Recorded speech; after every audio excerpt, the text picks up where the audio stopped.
Mohon Tuhan sucikan kuduskan kami Bapa dengan dalam-Mu yang kudus, sehingga kiranya kami dilayakkan Tuhan untuk boleh menerima firman-Mu pada hari ini, dan bila boleh itu tertabur tertanam di dalam hati kami yang subur, oleh karena Roh Tuhan telah membuka hati kami untuk menerima firman-Mu.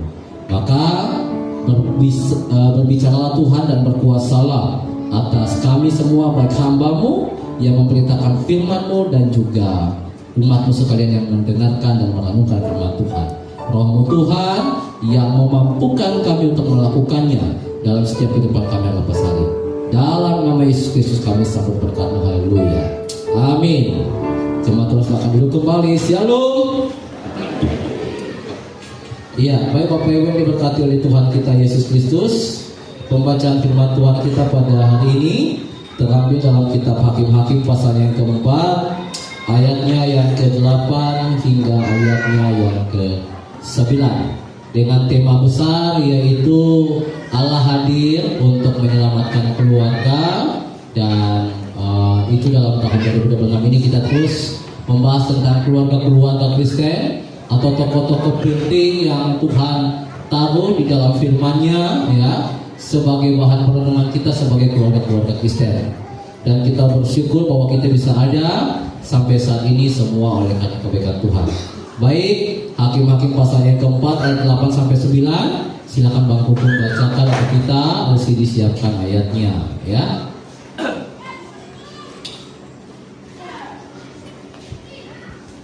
Hakim-Hakim 4 ayat 8. Jawab Barak kepada Deborah, jika engkau turut maju, aku pun maju.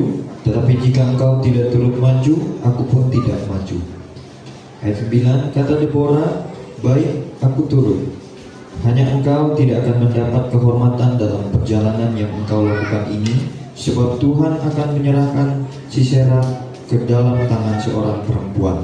Lalu Deborah bangun berdiri dan pergi bersama-sama dengan Barak ke Kedes.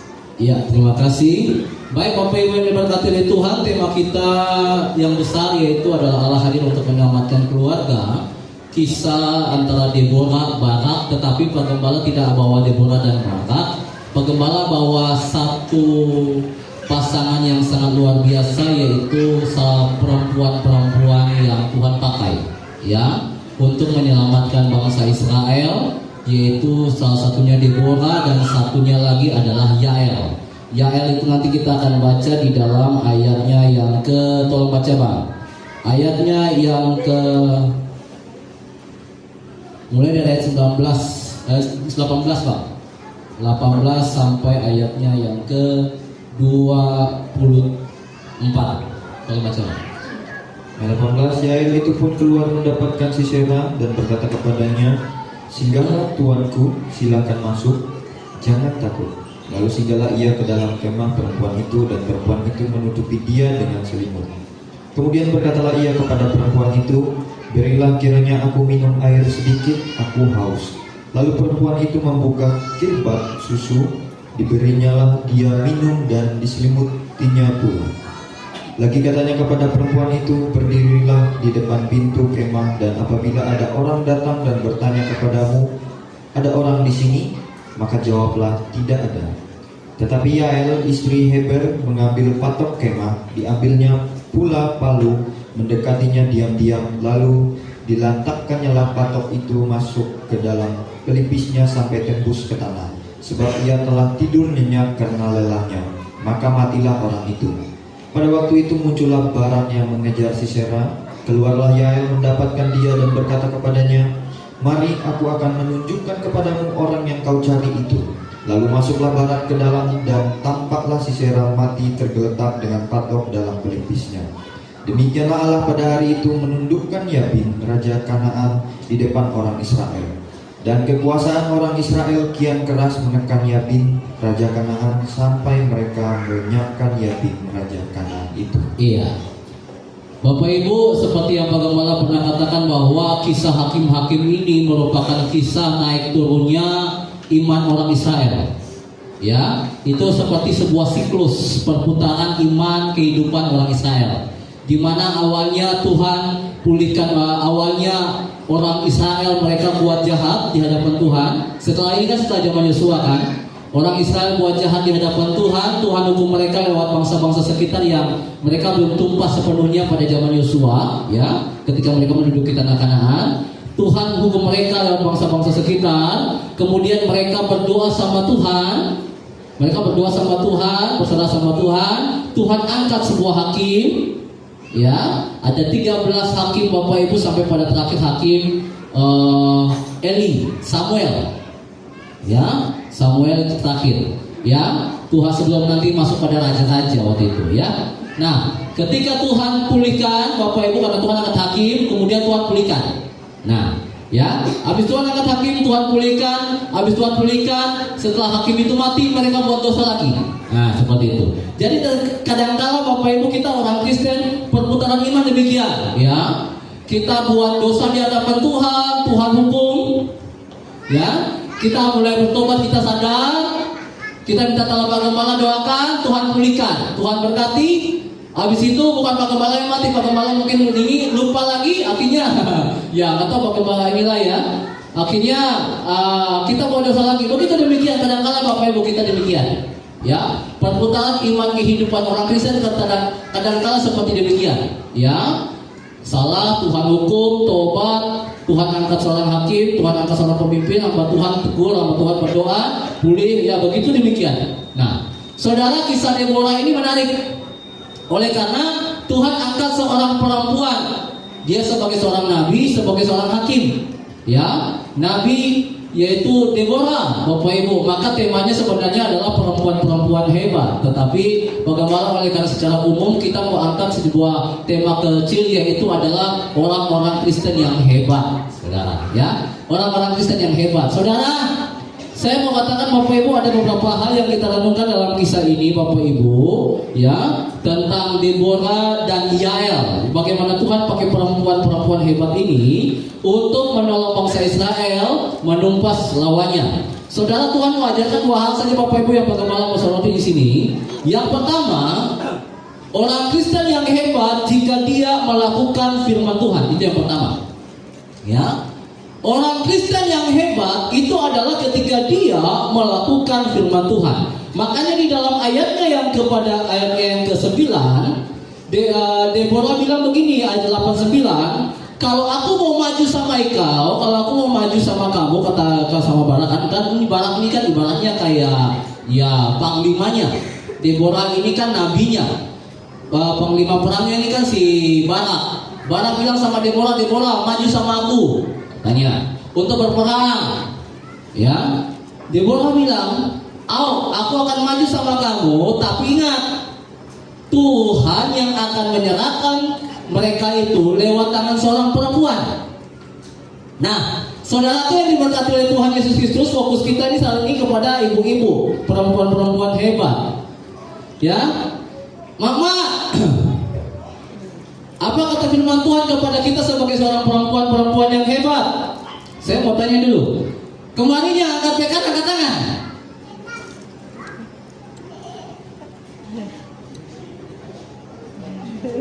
Yang nama pekan lo angkat tangan. 1, 2, 3, 4, 5, 6. Puji Tuhan, ada hadir banyak.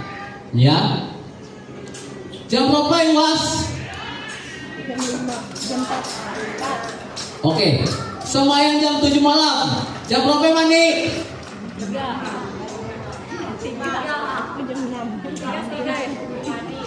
Jam berapa angkat sembahyang? Jam 5. Jam 7 sembahyang, loh, ingat ya. Jam 7 malam sembahyang. Jam berapa angkat sembahyang? Jam 4, jam 5 ada buku gue berjalan. Saudara, mantau, mak kita tuh. Mantau. Hari itu jam berapa mandi? Jam 9 kan ibadah.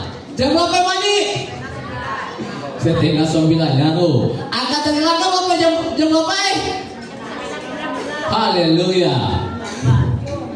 Baik jauh gila kau. Kupikir mungkin jam 7 dahulu mandi, jam 8 yang mulai ikan dari langkau.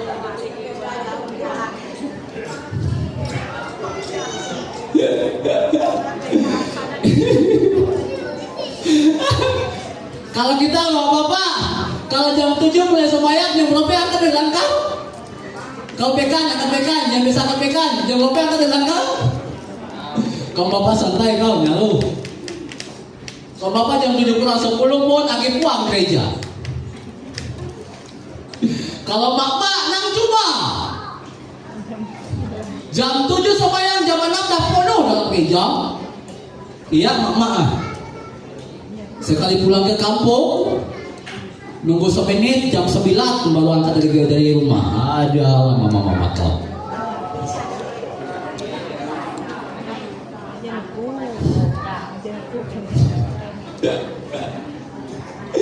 Oke. Saudara, Tuhan katakan kita sebagai orang hebat oleh karena kita melakukan firman Allah. Saudara, kita begitu luar biasa mengikuti kegiatan pekan, angkat sembahyang, menjaga pusat, gitu ya. Oke, yang ada nama pekan, nama apa namanya gawai, angkat tangan.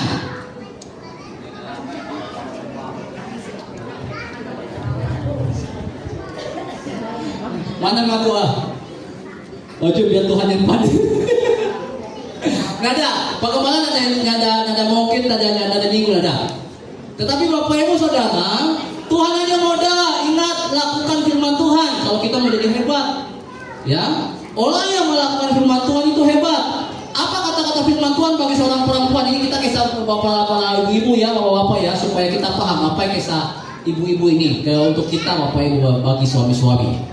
Yang pertama ini Ibu, firman Tuhan modal dalam Efesus 5 ayatnya yang ke-22. Kalau baca Pak. Ya. Hai istri, tunduklah kepada suamimu seperti kepada Tuhan. Oke. Hai istri, tunduklah kepada suamimu. Tolong buka Pak. Efesus 5 ayat 22. Tunduklah kepada suamimu, tapi dikatakan situ seperti kepada Tuhan. Istri-istri memang harus tunduk, bukan tanduk. Tapi suami-suami harus seperti kepada Tuhan. Artinya suami-suami harus hidup dalam Tuhan. Amin.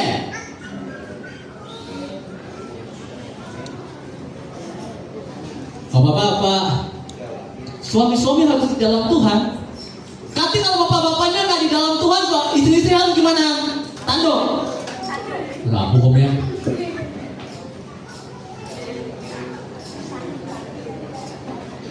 Saudara, mama, saya mau katakan, ibu-ibu, istri nggak boleh atur suami yang nggak takut Tuhan, nggak boleh.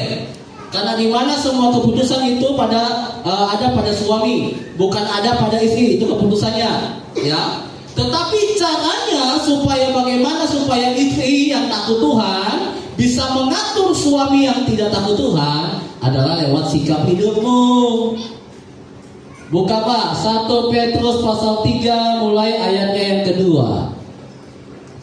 Istri-istri yang hebat, perempuan-perempuan yang hebat, kalau punya suami yang belum takut Tuhan, ini rahasianya. 1 Petrus pasalnya yang ketiga, ayat yang kedua. Baca Bang, ayat yang kedua, 1 Petrus 3:2. Jika mereka melihat bagaimana murni dan salehnya hidup istri mereka itu. Jika mereka melihat, saudara, bagaimana murni dan salehnya hidup istri mereka. Jadi Bapak Ibu, bagaimana kita istri-istri yang hebat harus hidup saleh, supaya suami-suami itu dimenangkan. Ayat 1, coba kembali ke ayat 1 Bang, baca ayat 1. Demikian juga kamu, hai istri-istri, tunduklah kepada suamimu. Tunduk.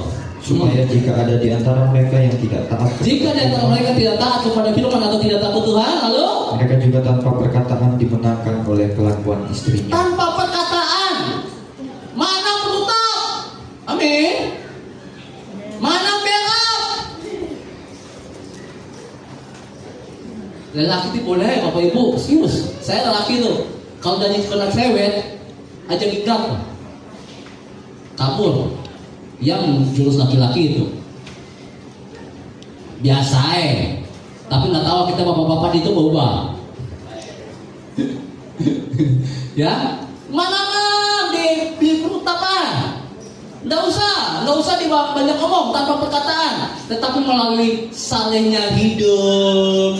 Bagaimana istri tanpa perkataan, hidup yang baik, hidup yang cantik seperti apa? Ayat 4 Pak, baca Pak, ayat 4. Bagaimana cantik-cantiknya seorang perempuan? Tetapi perhiasanmu ialah manusia batinia, Ya, yang tersembunyi dengan perhiasan yang tidak binasa, ya, berasal dari roh yang lemah lembut, ya. dan terang yang sangat berharga di mata Allah. 5.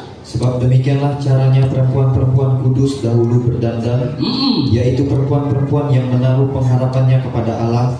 Mereka tunduk kepada suaminya. Iya. Mama, kita boleh nggak cantik? Boleh cantik? Mama, dandan.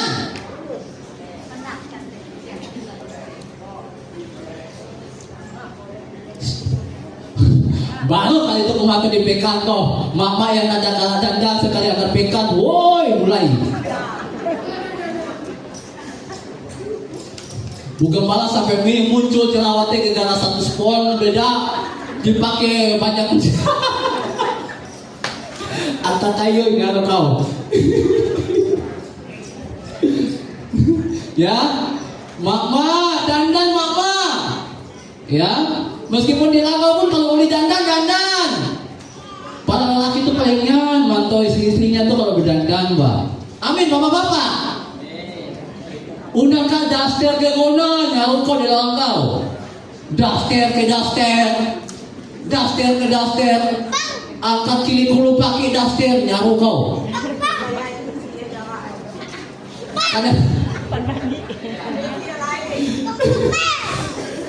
Kadang-kadang bapak ibu bagaimana kadang luar dengan bagaimana serius. Bagaimana luar dengan bagaimana bapak ibu. Begitu. Bukan berarti bagaimana ada. Daster yang selalu pakai bapak ibu. Bahkan waktu kelas biasa saya kan, kalau ada kegiatan entah Natal, entah apa atau mulai roti di Langau Gemala, mak semua udah pakai baju bangga, dah mandi, dah berdandan, dah pokoknya udah biasa lah kalau kita angkat 16 roti deh. Sentuh aja pakai daster nyaru kau.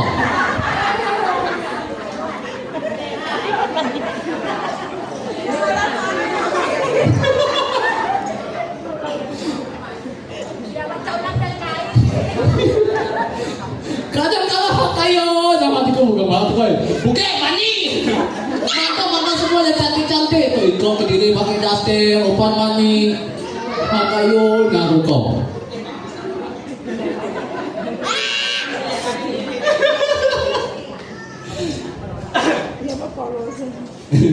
Maka ibu-ibu cantik boleh, nggak masalah. Itu penting, cantik itu penting bapak ibu.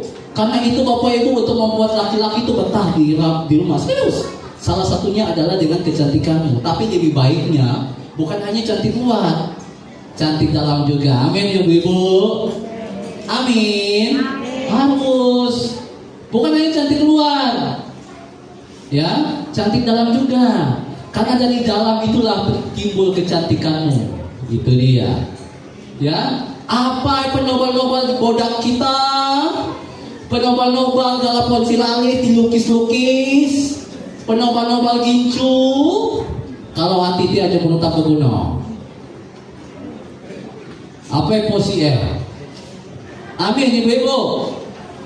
Nah, bapak-bapak, ganteng-ganteng sih kita. Pakai kepala gua agak kurang ganteng tuh karena potong rambut loh. Bapak-bapak pun demikian. Ya, bapak-bapak pun harus ganteng. Ya, nak tumas nyeri pinang gono.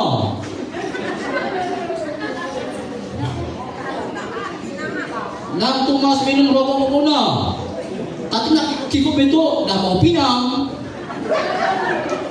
Dah mau rokok. Hah, ketua soal. Nak tidur sekoli. Hah, sini. Kau. Karena ada motor. Amin bapak-bapak. Haleluya. Saya belajar dari paman bibi saya, bapak ibu bibi saya sangat khusus. Ia sopan tidur dia harus mandi. Bibi saya bapak ibu di Ambon. Dia pokoknya sebelum dia mau tidur malam, dia harus mandi. Ngapain? Biar wangi. Ujung laki agak bau, yang penting pandai molok wangi. Oh nyaman kau macam biar diikuti kau. Dia harus mandi. Nah, tuh ubah kita, ibu-ibu. Ya. Nah, saudara kan yang berkata oleh Tuhan Yesus itu, maksud saya begini, maksud firman Tuhannya begini, adalah bagaimana dalam kehidupan kita, ibu-ibu kita diciptakan kita firman Tuhan harus tunduk sama suami. Untuk suami-suami harus hidup di dalam Tuhan supaya istri-istri itu pun bisa tunduk pada suami. Tetapi kalau suami yang tidak takut Tuhan, peran istri adalah bagaimana murni dan salehnya hidup. Nah itu dia, ya, supaya suami-suami tanpa perkataan istri dimenangkan oleh kelakuan istrinya. Ada amin, ibu-ibu? Ada amin, bapak-bapak? Haleluya. Ya, apalagi bukan hanya masalah tunduk. Bapak-bapak, perempuan kata firman Tuhan ini, perempuan diciptakan dari tulang rusuk. Perempuan diciptakan dari tulang rusuk berarti diciptakan dari tulang rusuk, berarti harus dirangkul, dikasihi. Tapi kadang-kala bukan malah boleh kok kalau merangkul di depan umum kok ya. Pak Gembala palingan kalau romantis, Bapak Ibu, Pak Gembala palingan. Tapi Bu Gembala nggak terlalu suka romantis. Mungkin istri-istri Bapak Ibu, ibu-ibu ada yang suka romantis di sini? Dah kemolu, dah Tuhan. Tapi maksud firman Tuhan di sini adalah bagaimana istri harus dikasihi, bukan diciptakan karena istri diciptakan dari tulang rusuk, bukan dari tulang kaki yang tahunya disepak. Ya, bukan Bapak Ibu. Maka harus dikasihi, disayangi, ya. Nah, saudaraku yang diberkati oleh Tuhan Yesus Kristus, penerapannya apa artinya? Bahwa orang Kristen yang melakukan firman Tuhan itu adalah orang Kristen yang betul-betul beruntung. Dia pasti akan diberkati kalau melakukan firman Tuhan. Maka apa kata firman Tuhan? Belajar untuk ikuti, belajar untuk taat. Dia pasti akan beruntung, Bapak Ibu. Yosua 1 ayatnya yang ke-7, 8. Coba baca. Apa kata firman Tuhan di situ untuk kita?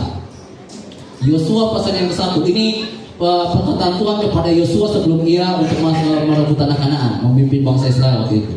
Yosua 1 ayat 7, apa kata firman Tuhan? Baca bang, 1, 2, 3. Hanya kuatkan dan teguhkanlah hatimu dengan sungguh-sungguh. Ya. Bertindaklah hati-hati sesuai dengan seluruh hukum yang telah diperintahkan kepadamu oleh hambaku Musa. Dia Bapak Ibu, bertindaklah hati-hati sesuai dengan seluruh hukum, artinya sesuai dengan firman Tuhan. Lalu?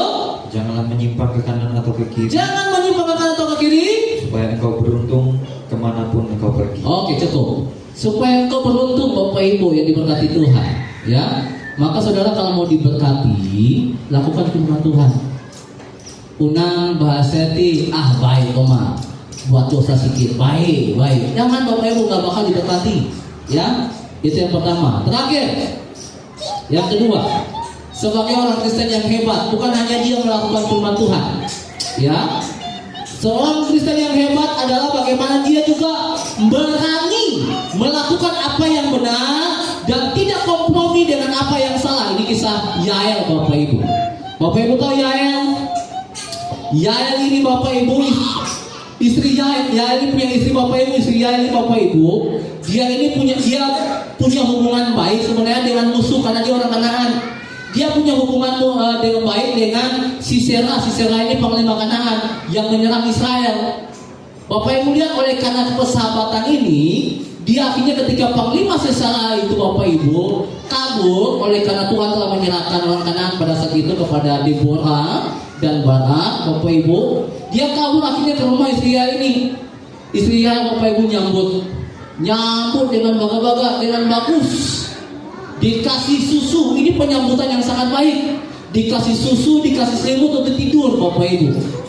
Saudaranya memang Bapak Ibu diberkati Tuhan. Suatu sambutan yang baik, tapi ternyata Tuhan pakai itu untuk membuat Yael harus membunuh orang yang dia buat baik ini, Bapak Ibu. Bapak Ibu bayangkan, kisah Yael ini, istri Yael ini, Ya, kisah Yael ini bisa dilihat sih sebenarnya dari dua sisi. Yang pertama sisi negatifnya begini. Yael ini mungkin dari kacamata kita dia licik, dia munafik, dia pengkhianat. Di depan bangga, di depan baik, disambut bagus-bagus, tahu-taunya dibunuh. Kan gitu kan? Di belakangnya jahat. Artinya kan kayak orang munafik kan Bapak Ibu, pengkhianat seperti itu. Tapi Bapak Ibu lihat baik-baik, ini cara Tuhan sebenarnya. Bukan kita mau melihat dari sisi negatifnya Yael, tetapi bagaimana kita mau lihat bagaimana rencana Tuhan supaya Kanaan ini ditumpas. Bagaimana supaya orang jahat ini ditumpas. Yael digerakkan oleh Tuhan untuk membunuh Sisera Bapak Ibu, melakukan apa yang benar dan tidak kompromi dengan kejahatan. Saudara lihat baik-baik Bapak Ibu, ini berkati Tuhan. Saudara, yang pengembala mau soroti di sini adalah apa yang dilakukan oleh Yael, seorang istri dari Heber ini Bapak Ibu. Ini ada dalam sebuah rencana Tuhan. Maka terkadang Bapak Ibu saya mau katakan demikian. Terkadang kehidupan jahat yang kita alami, ingat baik-baik Bapak Ibu, itu bukan serta-merta bahwa Tuhan jahat dalam hidup kita. Ingat baik-baik, orang jahat dengan kita, orang nindas kita, orang fitnah kita, orang ngapa-ngapain kita, itu belum tentu Bapak Ibu Tuhan jahat dengan kita. Tetapi Tuhan juga sedang pakai dia untuk membentuk kita sebenarnya. Ingat itu baik-baik. Tuhan sedang pakai orang-orang jahat itu untuk membentuk kita, pribadi kita, ya, supaya pribadi kita lebih rendah hati, pribadi kita lebih sabar, pribadi kita lebih lebih berpengharapan kepada Tuhan, lebih kuat dengan Tuhan. Ya, terkadang begitu Bapak Ibu, seringkali itu terjadi dalam hidup kita. Dengan kita aja boleh ini ngomong pangan, mungkin kita boleh nih ngomong pangan, tetapi dengan omong-omongan pangan itu Tuhan pakai untuk membentuk pribadi kita sebenarnya. Maka Bapak Ibu yang berkati oleh Tuhan Yesus Kristus, bersyukur jika masih ada orang jahat yang Tuhan pakai untuk membentuk pribadi kita. Dengan itu Bapak Ibu kita menjadi orang-orang yang hebat, ada amin. Ya, jangan jadi orang yang kalah. Ia marah dengan kita, kita pun balik marah dengan dia. Oh, bukan begitu kan cara Tuhan. Bukan begitu cara Tuhan Bapak Ibu, ingat baik-baik Bapak Ibu. Bukan begitu cara Tuhan. Ya, maka saudaraku, Allah mau tunjukkan Bapak Ibu bahwa siapapun dia yang tidak mau kompromi dengan dosa, melakukan apa yang benar, itu hidupnya diberkati. Itu pasti. Ya.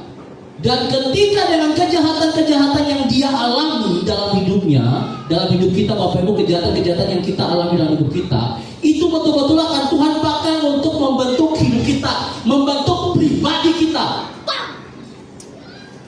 Maka saudara bersyukur Bapak Ibu, Pak Gembala sangat bersyukur jika masih ada orang jahat dengan Pak Gembala. Serius. Jika masih ada orang yang fitnah Pak Gembala, jika masih ada orang yang khianati Pak Gembala, jika masih ada orang yang jahat lagi punya Pak Gembala. Pak Gembala bersyukur Bapak Ibu. Oleh karena dari itu Pak Gembala belajar untuk selalu sabar, belajar untuk selalu mengasihi dia, saudara. Percaya atau tidak Bapak Ibu, ketika kita mau balas dendam, kita sendiri akan luka, kita sendiri akan sakit. Kalau kita mau balas dendam, serius. Nyoga nada konyak, tidur nada nina, tidak bakalan Bapak Ibu. Tetapi ketika kita Tuhan ajarkan berdoalah bagi musuhmu Bapak Ibu. Ketika kita mencoba berdoa, berusaha berdoa untuk musuh kita, orang-orang yang jahat dengan kita Bapak Ibu, saya katakan dari situ Tuhan akan menimbulkan kasih. Tuhan akan timbulkan kasih untuk kita lebih sayang dengan dia, bukan lebih benci dengan dia. Ada amin? Itu dia cara Tuhan Bapak Ibu. Ya, maka saya harus katakan kepada kita, mari Bapak Ibu lakukan apa yang benar dan jangan kompromi dengan apa yang salah, maka hidupmu diberkati. Dua hal ini Bapak Ibu yang diberkati Tuhan. Kalau kita mau diberkati, yang pertama, mari lakukan firman Tuhan dalam hidupmu. Dan yang kedua, jangan pernah kompromi dengan setiap kejahatan dalam hidup kita, melainkan bersyukur Bapak Ibu atas setiap kejahatan yang kita alami. Dengan itu membentuk pribadi kita lebih baik di hadapan Tuhan. Biarlah kiranya firman Tuhan ini memberkati kita semua. Mari semua Bapak Ibu kita bangkit berdiri.